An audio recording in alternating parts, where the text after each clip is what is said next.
Hello, everyone. I'm Katie Goen, Director of Content and Communications at AlertMedia. I'm happy to be here to moderate today's discussion on how to integrate AI into your business responsibly. So we have a great presentation for you today. I'm going to go ahead and kick things off by introducing today's speakers. So first, I'd like to introduce you to Shane Mathew. He is the CEO and founder of Stone Risk Consulting. And that's a consultancy based in Dallas-Fort Worth that helps specialized clients build business continuity and crisis management programs. Shane has more than 2 decades of experience, and he has developed and led resilience programs for organizations like UT Southwestern Medical Center, Baylor Scott and White Health System, Zoom Video Communications, Netflix, and also Gulfstream. He holds a master's degree in public health from the University of North Texas, and he's a certified business continuity professional. So we are in very good hands today. Hello, Shane. Thank you so much for being here.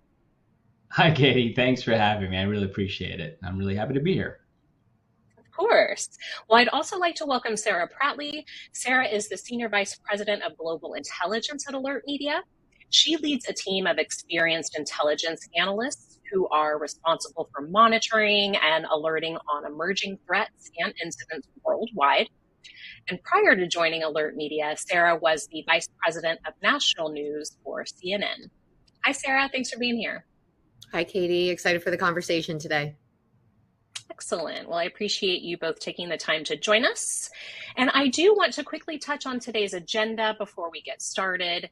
So today we're going to be discussing the importance of taking a strategic approach to integrating AI into your business and what that looks like. We're going to talk about tactical utility and how to align your AI investments with your organizational needs. And that's going to help you kind of turn some of that AI hype into real world results. We're going to get into some of the risks of AI when it comes to both integration and ongoing facilitation. And finally, we're going to highlight the critical role that humans play in the process. So I want to go ahead and launch our first poll, if we could, as I'd love to hear from all of you. So please do engage with these polls as you see them pop up today. Our first question is, which of the following best describes your organization's current relationship with AI tools? Maybe it's we successfully integrated AI into multiple roles or workflows. Perhaps you've integrated it into limited roles or workflows. Maybe you're just exploring AI investments for a future implementation, or maybe you just don't have any plans to explore or implement AI right now. So I'll give that just another second, and then let's go ahead and share those results. All right, can everybody see those results, Sarah and Shane? You see those? Okay, perfect. All right, so we're still moving a little bit here, but it looks like that exploring AI investments option is our strongest. But I do want to point out that all of the answers are represented here. So it looks like we have folks kind of from across the board attending today. But what do you think, Shane, about most people saying they're exploring it for the future? Is that about what you expected? Yeah, I mean, it looks like most of the organizations are really in the early stages of considering AI, which is completely normal. And, it's a significant step. Taking the time to explore it and understand it is, before you dive in is actually a good thing, and it's going to help with successful integration. Absolutely. Sarah, anything to add there? I was just going to say it's the perfect audience for today's conversation too. I think hopefully what we have to share and Shane's expertise, he really helps support along the way with those expectations and those areas that you guys are focusing on. Absolutely. Well, great. Thank you for participating in that poll. I'm going to go ahead and turn it over to Sarah now. She's going to review some trends and some data, but also introduce an easy framework for strategically implementing AI. So Sarah, over to you. Awesome. Thanks, Katie. So AI is obviously a significant technological advancement that's already transforming workflows. And I think we can all agree on this one. It will continue to transform our workflows, likely at a very rapid pace. AI is also more than just a tool. It's a force capable of reshaping industries and societies. And that may sound really big and lofty, but I think it's incredibly true. The choices we make today about AI integration will obviously really determine how it shapes our futures in the business and the workplace. That's why it's crucial to really integrate and to implement AI strategically and align your investments in these tools with your operational needs and goals in mind. So let's go ahead and take a look at some recent data to get some better context around how AI is already impacting businesses globally. We've got a new report from Exploding Topics that published just a few months ago, back in August, and it's given us some of that really great data that can help us to understand really the current state that we are in. Their report found that more than 80% of global companies are currently using or exploring that sweet spot that it looks like a lot of us are in, the use of AI.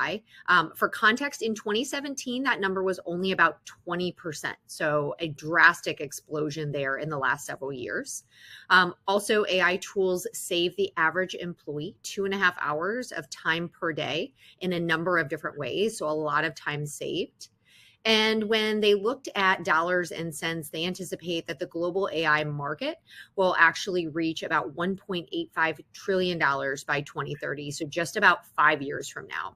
This new data really implies that organizational implementation of AI is not only a matter of when, it's obviously something that is very big for most organizations right now. We're all diving into this realm together.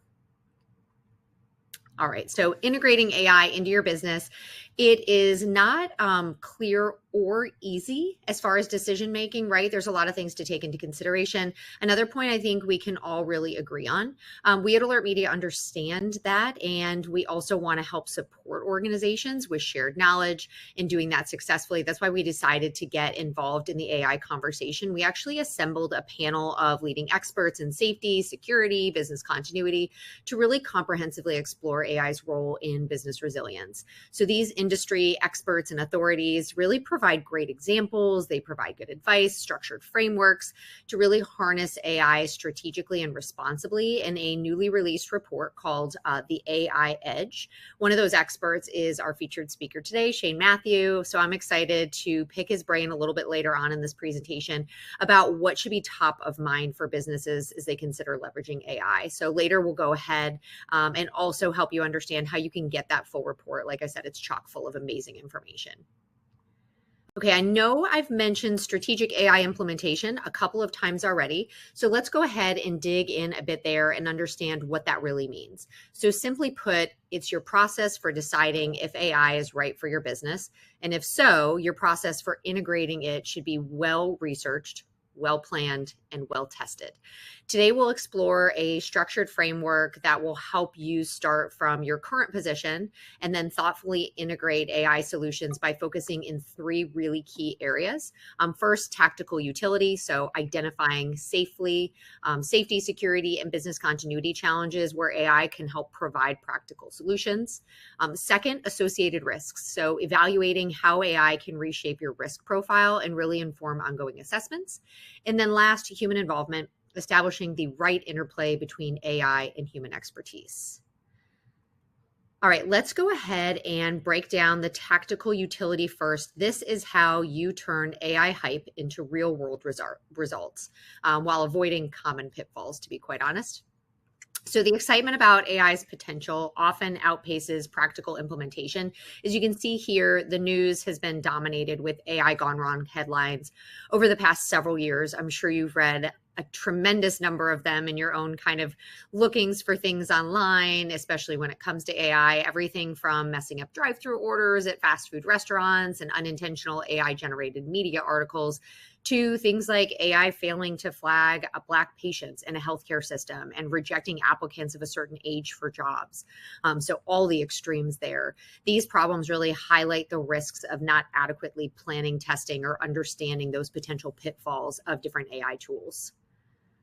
So the biggest tip our AI experts in that report all agreed on when being interviewed for the AI Edge is that your AI investments should really align with your organizational needs. So when you have strategic alignment, it can help you do everything from addressing core problems to ensuring impactful results, avoiding unnecessary risks, and then also minimizing overly complex mitigation efforts. So with strategic alignment, there's a risk of adopting technologies that don't address your specific challenges without it, right? So here's a pro tip as well. Start with the problem, right? Start at the beginning. What is the problem? Not necessarily the technology to know what you are solving for. So again, start at the beginning. Let's look at some common ways that organizations are really leveraging AI. This may inspire, I think, some use cases within your organizations as well. So first, a great one here, bridging skills gaps. So a whopping 86% of chief information security officers, CISOs, believe that generative AI will help bridge security skills gaps and address talent shortages. Another great real world application is enhancing accuracy. American researchers have trained generative adversarial networks, that's a mouthful. It's really just advanced machine learning algorithms to spot discrepancies between sensor data and manual surveillance in nuclear power plants. So just a really great example there. Public services are also exploring AI's potential with folks in the role of state chief information officers. So a new role there, really investigating how AI can enhance human-centered design and better serve constituents. And these are all just a few examples. There's so many more amazing ones out there. Organizations are coming up with really creative and innovative new ways every day to integrate AI into their workflows. All right, Shane, you've been super patient the last few minutes, but we're going to go ahead and give you a turn to weigh in as our expert, of course. You've got a great background and expertise here, so I'd love to get your opinions on some of the things that are bound to AI business strategy and really aligning things. So for starters, what would you say are the most significant benefits AI can offer, in your opinion? So AI's the biggest advantage or benefit. I'd say it's probably to take some of the very tedious work off your plate so your teams and you can focus on really high impact tasks. So think about reducing some of the manual data processing by about 80% or automating monitoring so your staff can really concentrate on more strategic issues and thoughts. In fact, I teach a class on using ChatGPT for tabletop exercise design, and the biggest reason I even started down that path was because I found the time savings and efficiencies associated with using AI in my work. And it really allowed me to shift my time to, other much needed activities. So AI really can take care of the small stuff so you can tackle the big picture. And, one of the, yeah, I mean, I think really the benefits of AI, really, especially in security and situational awareness, it's helping in ways that were previously impossible. So for example, there's an AI software tool right now that is specifically designed around gun detection. And by integrating it into your existing camera systems, the software asks or allows AI to recognize firearms in real time and send immediate alerts to security teams and even law enforcement. And that's a significant advantage because it reduces response times and ultimately it's an excellent example of solving a problem and also strategically aligning with your core business objective, which is to keep people safe. Absolutely. What should teams focus on when considering AI adoption? Well, I think the primary focus you should consider is solving specific high impact problems rather than just adopting AI for its own sake. So down here in Texas, there's a Chinese restaurant called Panda Express. It's a chain, and they're experimenting with utilizing AI in their drive-thrus. In fact, I went to one just a few days ago and have been using it over the last few weeks. They didn't just throw AI in for the novelty of it. It's actually an ordering system that can actually take your order, suggest add-ons. I mean, who doesn't want an extra egg roll, without being reminded? It helps out, right? And it mainly cuts down on the wait times, which was a huge effective advantage for them because in today's age, having enough staff is an issue in that industry. So devoting staff now to focus on serving food and being at the drive-through window as opposed to taking orders is an amazing game changer. So it really cuts down on needs, and it's an example of really looking at the problem you're trying to solve as opposed to just adding it onto your services. So in the security realm, where response times and data accuracy are important, or even streamlining a repetitive process, it's important to understand, look for bottlenecks and challenges, and then decide what AI tools can help you. I'm with you. Who doesn't want an extra egg roll? That's a great one. Which questions should organizations really ask their software providers as well about their AI strategies? So there's a couple that I think are really important. Number one, you should be asking AI providers these questions, all right? Don't just blindly assume that all of the answers have been marked off and checked off by these providers as they're designing, okay? But start out with what specific AI technologies are integrated into the tool itself, and what's the purpose of each tool that they're putting in there. Clarify what it functions, as and what it's supposed to do, and if those functions directly meet your operational challenges. Another question would be about transparency and explainability. And what I mean by that is that, does the AI system ensure that recommendations it makes are explainable and that can be traced back to a clear decision criteria? So understanding the why behind why the AI system makes its decisions is really critical for you too. Another question is to how often is the AI retrained or updated to reflect new data or changing conditions? You don't want it to stay static, because we learn, and so should AI, when it comes to the tools you're using. And then finally, ethics and privacy, right? That's a very important aspect to this. So safeguards need to be in place. The question should be around, does it maintain your ethical standards as a business? Does it also protect the data that you're integrating into the system so that it is not exposed to unnecessary data breaches or exposure? That's, yeah, so many good questions there. I think focusing on that transparency aspect is huge. And you mentioned that retraining. I think a lot of people forget that the AI needs to continue to evolve over time. Just like you mentioned, the human brain evolves and we continue to learn. And obviously good AI tools are going to continue to do the same. That's such a great point to remember. All right, I'm going to bring you back in just a few minutes, Shane. We're going to go ahead and move on to understanding some of the risks associated with integrating AI into your business. A big key point here. So this one's going to look like a bit of a long list, but it's certainly not an exhaustive list by any means, but really important things to bring up and to consider in case you're wondering about any common pitfalls that AI experts pinpointed in our interviews. So first, technical risks, right? So issues related to data quality and integrity, a few things that Shane just mentioned now, system reliability and scalability issues. So those technical risks are big ones to keep in mind.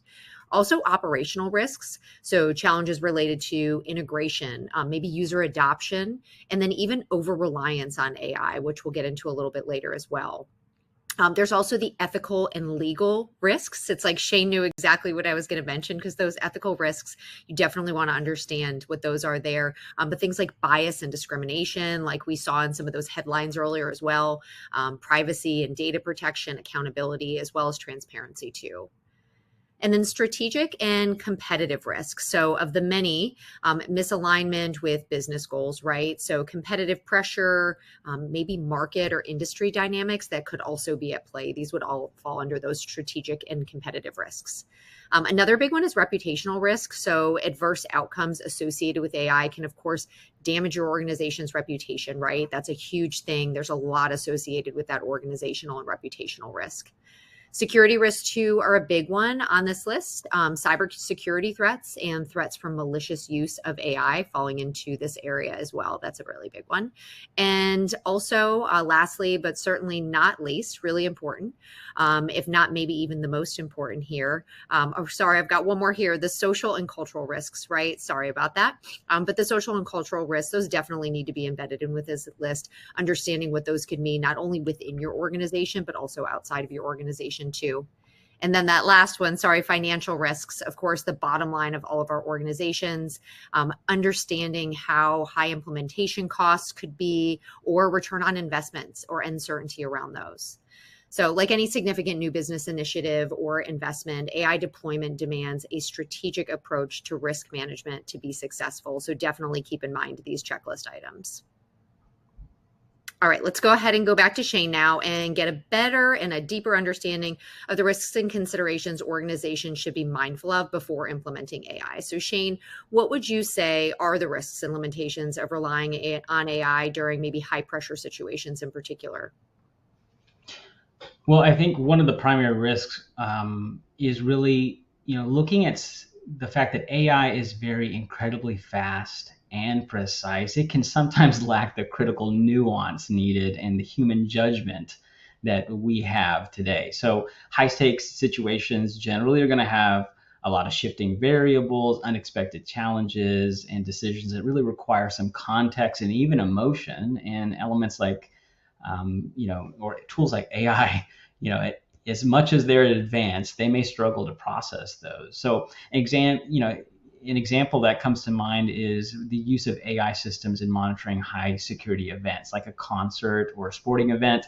The AI, for example, might detect unusual movement in a crowd or flag suspicious behavior based on its program criteria. But in a high pressure scenario, such as maybe a sudden evacuation or people maybe even just congregating near the exits, that AI could mistakenly categorize normal behavior as suspicious, right? So AI ultimately is a supportive layer, not the sole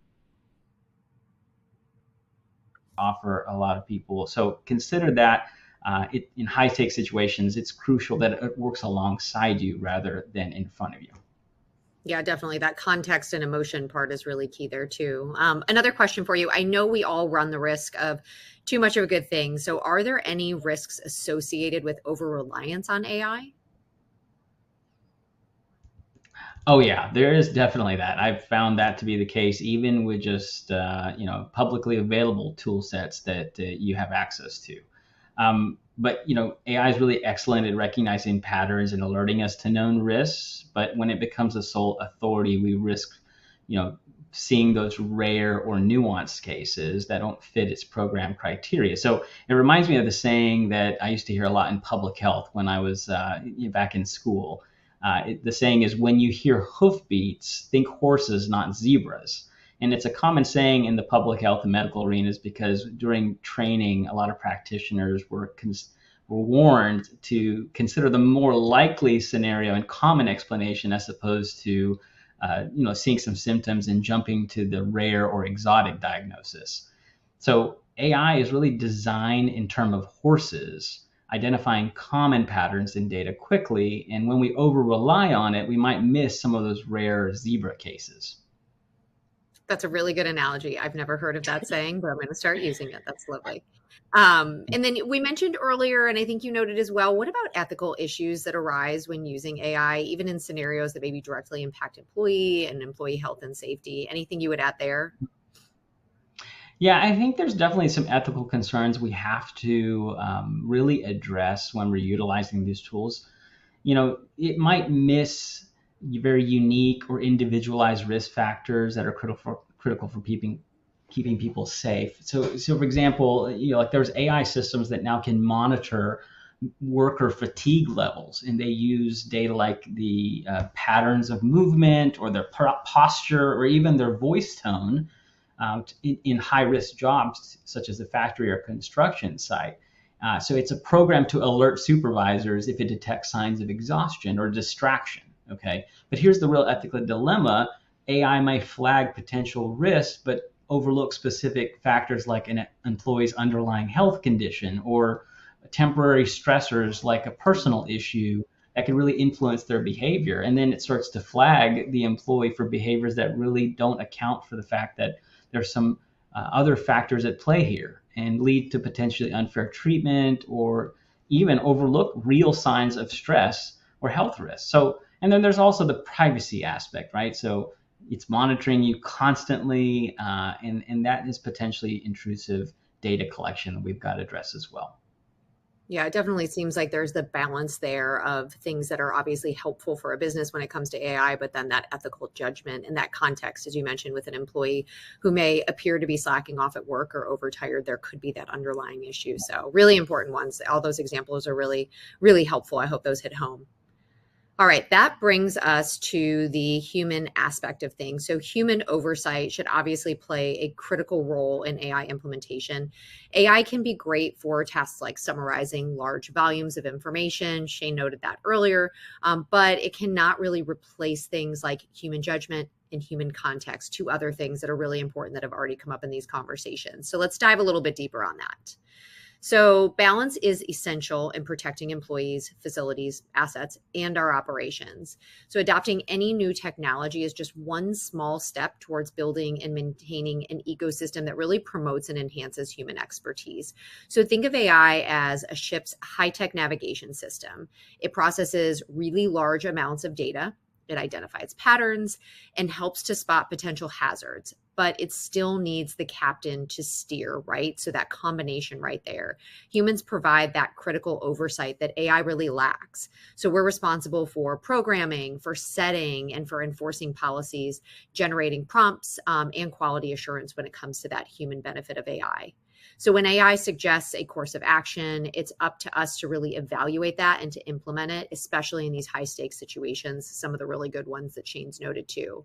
And while AI excels at repetitive tasks and data analysis, it lacks the critical thinking and ethical judgment that only a human can really drive. Again, really pointing at that balance, that human involvement that remains indispensable during critical events when safety and security and business continuity are really on the line. And here's one more pro tip before we jump to the next slide. AI should obviously enhance human expertise. It shouldn't replace it. Once again, that kind of combination there. All right, with that said, there are policies, there's procedures that you can establish that'll help to ensure that AI enhances rather than compromises safety, security, and business continuity efforts.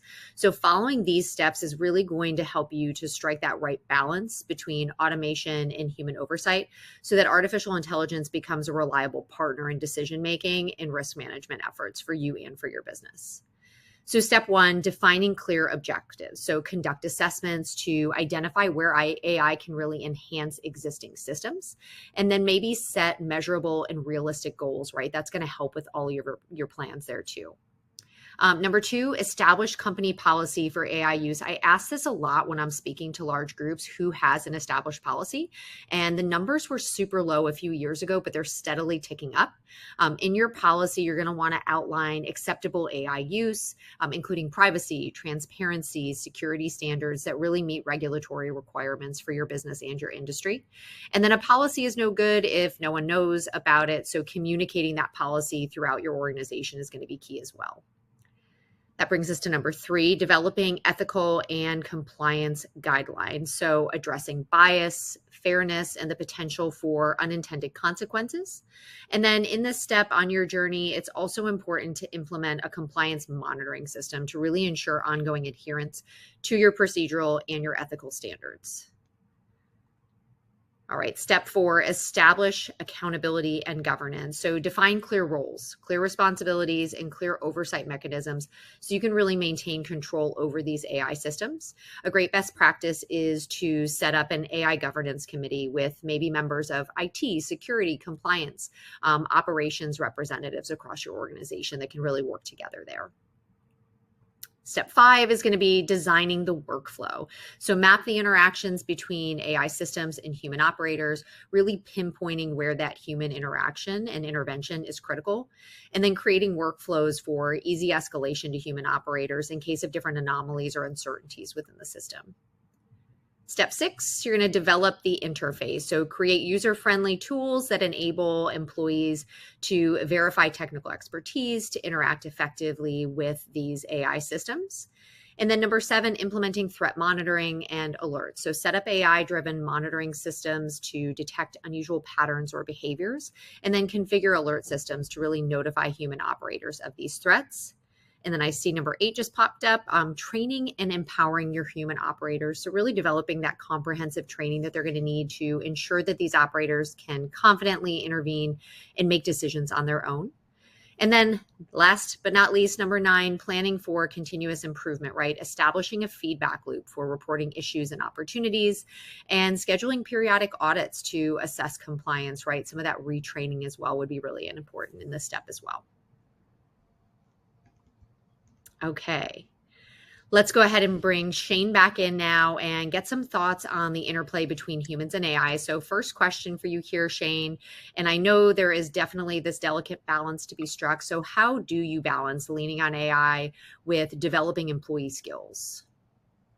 Yeah, it comes to mind. An example comes to mind. So I did a little bit of work at Netflix, and I always keep a pulse on how they're doing. And one of the things I've noticed in my feed, my wife shares the feed with me, and so she's really enamored with more of the murder mystery documentaries, and I hate them. And we always kind of trying to balance the, what I like versus what she likes. And what we found out, or I found out, was that Netflix has a human in a loop kind of process where the algorithm doesn't always just dictate the only thing you see. There's actually a team that verifies that the algorithm is not just feeding in stuff that is not important to you or helpful to you. So it's tools like that and in skills like that I think is really important for you to use when you're trying to balance between AI and employees, right? So think about this, when you're trying to do that, you while AI can automate a lot of the repetitive tasks and provide a lot of insights, and if you rely heavily on it, you can eliminate a lot of those critical skills that employees need to make independent, informed decisions. One day you might hear the words, "Well, AI told me so." So we have to be very careful with that and maintain balance in that you have regular training where your employees look at the AI's outputs and make their own assessments and practice how they work and interplay with AI. So that keeps their skills with understanding, well, this actually does not make sense with what we would actually do as a company or as a team, right? So having their continued analysis and involvement in decision making is going to be a critical step in this process. That's a good point you just mentioned too about the training. Are there any other kind of training procedures that you think security and business continuity professionals should undergo to work alongside AI systems effectively? Yeah, I think at the heart of it, if you're going to integrate AI, you should understand how AI is built, what its capabilities are, and the limitations AI has today. And that starts with understanding the AI basics.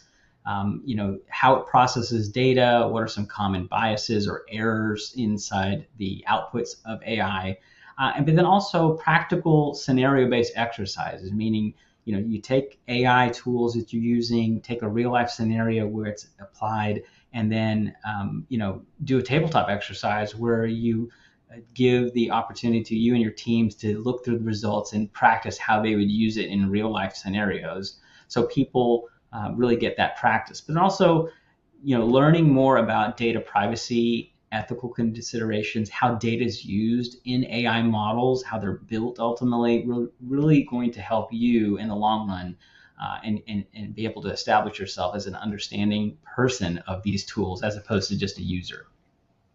Yeah, and I know you mentioned this before and you just mentioned it again, just the incorporation into the tabletop exercises. I just think that's so important to hit home there as well.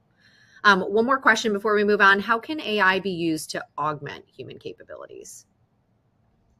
Well, it's really, it's able to amplify our ability to process data and identify trends. So in fields like security or even business continuity, AI can monitor multiple data points, data feeds at the same time. So it augments our ability to not necessarily have to flip through all these different systems, but instead simply wait for the tools to identify the anomalies or patterns that we've flagged and bring us the data we should be looking at. So it really just amplifies both your ability to scan multiple things, but also your efficiency of your time. Yeah, it sounds like a lot of the elimination of some of those manual tasks to allow people to be more strategic. So a good marriage and partnership there. All right, I'm going to hand it back to Katie because I know we've got another poll coming up. Katie, do you want to go ahead and take that? Yes, let's do it. This is a great time for our next poll. So folks, this time we are asking you which factor of assessing or implementing AI is or would be the most challenging for your organization? Do you feel it's the aligning your AI investments with your organization's problems? Maybe it's the mitigating the risks associated with integrating AI. Maybe developing enough use cases to justify that investment, or just finding the right balance between humans and AI. So we have some answers still coming in here. Let's go ahead and look those in because I would love to share these results. All right. Can everyone see these? Mm-hmm. Yes, Yeah. good. All right. So they're still fluctuating a little bit here, but the two answers in the middle seem to be our strongest. So mitigating the risks and having enough use cases to justify the investment. So Shane, what are your thoughts there? Well, I think, when you're talking about mitigating risks, again, as Sarah mentioned, as I've shared before, there's a lot of data transparency and data quality that we have to make sure you're addressing. There's going to be a lot of tools that offer AI integrations or capabilities.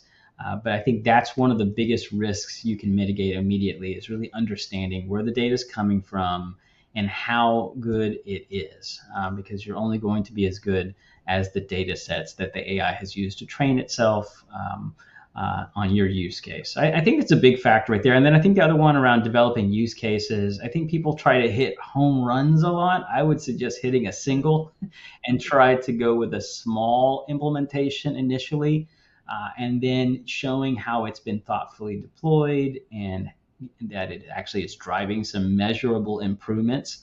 That allows you to build a broader case for bigger projects and broader adoption. And Sarah, since we've been talking, actually the last answer has moved up in percentage, which is finding the right balance between humans and AI. We're at 23% there on those responses. Is that surprising to you? No, I was watching it tick up and I wasn't surprised at all. I definitely, I can appreciate this as well as it is the balance. And I recognize in most things that balance scale tilts in either direction, but it's still got to be some sort of balance, right? And I think that's one of the things that many people struggle with. And I think it'll change dependent on the situation as well. You may have a few different AI initiatives and that balance might look different in each different case. So I think that's important to take into consideration as well. One thing I will add is that if you don't mind, there's one other thing to consider is the fact that we live in a society and time where there's a pendulum kind of action, right? So we're going to see a tremendous increase in the use cases of AI, and then there's going to hit a mark where we realize, and it's going to kind of start swinging back a bit. So just be prepared for that and understand that that balance is in the same way, right? We're going to find areas of importance for this tool and areas where we say we can't integrate it fully. That makes a lot of sense. Well, thank you both for that. I'm going to hand it back to Sarah now because we're going to get into some key strategies and takeaways. Absolutely. Thanks, Katie. So drawing from the discussion that we just had with Shane, as well as a lot of the other conversations that we've had with different AI experts as a part of that report, here are really 3 tips for AI integration that balance, obviously, that practical and those strategic considerations. So number 1, getting problem centric. This is really important. I know that some people answered on the last slide that this is an area of struggle or focus, but clarifying organizational needs and targeting specific challenges with AI solutions. Again, I can't reinforce enough how important it is to start at that problem that you're trying to solve for before you jump to that solution. Number 2, reassessing your risk. So really important to regularly update your risk profile and mitigation strategies with AI considerations in mind. Shane just mentioned this, the pendulum is continuing to swing. It's really important to continue to reassess because things are changing and will continue to change rapidly. And then tip 3, establishing human in the loop system. So integrating human oversight alongside with those AI capabilities, really to strike that perfect balance or as near perfect as you can get. Shane, I know you also had some final thoughts you were going to walk through before we wrap things up. So I'll go ahead and hand it back to you. Yeah, thank you, Sarah. I mean, there's a lot of resources available out there. The trick is finding the ones that really help you and provide you practical insight. There's a lot of surface level information, but I challenge you all to dig a little bit deeper. So there's a lot of options you have. There's various different professional organizations. There's dramatic increases in the amount of AI-oriented presentations and classes that they're offering. And getting involved with groups of people who are actively implementing AI tools is a vital component to this. So if you're entertaining the idea of using a software tool that has AI, talk to customers and find out what their experiences are with these types of tools. Another option is to consider some of the social media groups that are out there. There's Reddit, obviously, and WhatsApp. There's a lot of different groups that are forming around this topic, but whole communities are dedicated to AI topics. And when you ask questions, there's a lot of people that can provide some insight there about their experience, along with your industry experience as well around the world. Now, if you're thinking about exploring and deepening your knowledge, I think there's a lot of different courses available as well. There's the School of Artificial Intelligence from Udacity, which is an online learning platform. And then there's also some picks that I've provided and you'll have available to you later about the elements of AI from the University of Helsinki, an introduction to generative AI from Google. These are all classes that are accessible and highly informative. And there is a comprehensive list of free courses that will link you to that is a great resource to explore, because I think it's important for us to really actually investigate this and gain this skill set along with others that we're so used to exploring regularly. Now, one thing will finally say is that, first of all, thank you for the opportunity to speak to this group. It's exciting to always share this type of insight and knowledge to groups that are not normally impacted by AI yet. But I think we're going to continue to see this sort of uncharted territory being explored by all of us together. And so I hope these conversations and these resources will ultimately allow you to take the next step and maybe move from the we're exploring to now we're starting to implement stage sooner rather than later. So I'm going to turn it back over to you, Katie and Sarah. Awesome. Thank you so much, Shane. I do have a final poll for all of you, and this one's going to be really quick. So if you'll just take a moment to let us know, you've heard from Sarah, the Senior Vice President of Global Intelligence. You've heard from one of our expert partners, Shane. So we have a ton of experts at AlertMedia just ready and waiting to help you out with your business resilience initiatives. So if you want to hear more about how we can help your organization, you can answer yes, and we will get you all the information that you need. You can also say, not right now. And of course, no hard feelings. You know where to find us when you need us. So I'm going to give that just another couple of seconds because I want to get to the questions that you guys are asking, because there are some coming in hot and heavy. All right, let's close this guy out. All right, Shane, I'm going to start with you. Some folks here are asking just generally about the weaknesses of AI tools, and you hit on that a little bit, but what are the most significant ones when it comes to safety and security of an organization? So it brings a lot of power to safety and security, but there are going to be some weaknesses that you should definitely be aware of. One is AI tends to operate within the bounds of its training and data programming. All right, which means it lacks the ability to understand broader context. And so, AI system might monitor physical security breaches and flag it for you, like unexpected movement in an area, but it can't really tell you if it's a real intruder or, say, an employee working late or a piece of equipment maybe just moving in an unusual way. So that can lead to a lot of false positives, potentially causing unnecessary alarm or diverting your attention from real threats. And then another weakness that I've encountered is the data quality. So the way I like to explain how models are built, it's like clay, right? So if you're building a sculpture, you want to start with clay that's very clean and free from any pebbles or debris inside it. So really understanding in the same way that data, that clay that you're starting with for AI models and that sculpture really needs to be clean as well. And there's a lot of data out there. It may not all necessarily be the relevant type. So that's another weakness, is it's only as good as the data that it's trained on and has available for its use. Excellent answer. Thank you. And our attendees, I wanted to let you know too, it doesn't have to be a question that you submit. If you have a comment, if you have personal experience you want to share, anything like that, please go ahead and put it in the Q&A box. But Shane, I'm going to stick to you for a second.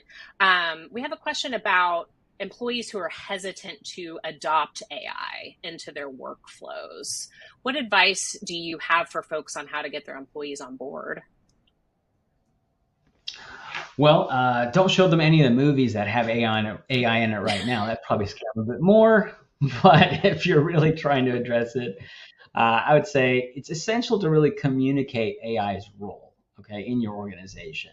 So one comment I made in a presentation a while back was that AI is not here to take your job, but someone who knows AI may, right? So we have to encourage them that AI is going to be integrating into more and more of our daily, personal, and work life. And so that they have the opportunity to gain these skills, and it's not ever going to take over, but that their ability to handle AI is going to tremendously improve their job satisfaction and ultimately their job security. So learning that skill is going to be important. Now, beyond that, I think getting their exposure into the tools, providing them hands-on training is going to go a long way to easing concerns, because familiarity really breeds comfort, right? So, if they have an opportunity to interact with AI tools and see the value and the benefits, they're going to immediately start adopting it. And I like to bring up my wife, as she's a pharmacist and completely out of the industry that I'm in. And I showed her some ChatGPT tools that she can start implementing, and she started to use it. And then I found out now at least 8 or 9 other leaders in her organization immediately are starting to use it because they saw her exposure. So I think it's just a matter of really exposing people to the tools to get them over that hump. That makes a lot of sense. And then Sarah, your team is using AI currently. And when your global intelligence team was sort of looking into all of that, what were the challenges you were looking at? And then what was the solution you finally identified? Yeah, actually, what Shane actually just answered is probably one of the biggest ones, that employee hesitation. And I think we hear this a lot, right? There's a lot of, there's a few different reasons, right? There's the trust and the confidence in tools and processes, right? So that's a huge one for all leaders and all teams to navigate, right? And I think the biggest thing here is really transparency in bringing teams and employees along with you to help them understand, right, what the problem is you're trying to solve. So why this is going to be beneficial, right? That transparency to help people understand why you're doing it, but then also the process that you're utilizing to set up that AI to build that confidence. And also, I mean, I lean back onto one of the things we were saying earlier, that continued learning of models and tools and allowing employees to understand and be a part of that as well. I think the more that people are informed from start to finish when it comes to kind of AI and the utilization of these different tools in their workflows and in their work products, the more comfortable that we've made people on our end. And I hear that from a lot of organizations. And then when I think about the employee hesitation as well, it's one of the other things that Shane mentioned. It's that hesitation because there is this new, potentially fancy thing. And what does that mean for a human being that is doing a job, right? Is there an element of, will I be replaced by artificial intelligence? And that's where, with my team in particular, it's that struck balance consistently. We can utilize things like artificial intelligence and different AI tools that we've built for my teams in particular to help make their work faster, more efficient, and really to help give them the bandwidth to do more analysis of information, to do more of that strategic work.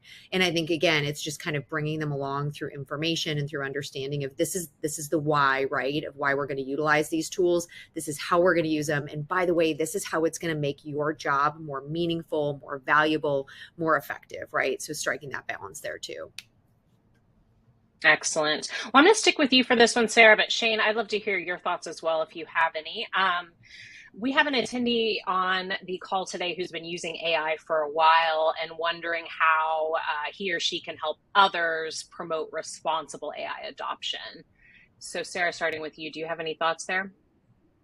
As somebody who used to work in the media space, I really like to tell stories. And Shane did this a lot today too, giving people tangible examples of how you're using something and where it's working, or maybe where you've had challenges and how you've overcome that.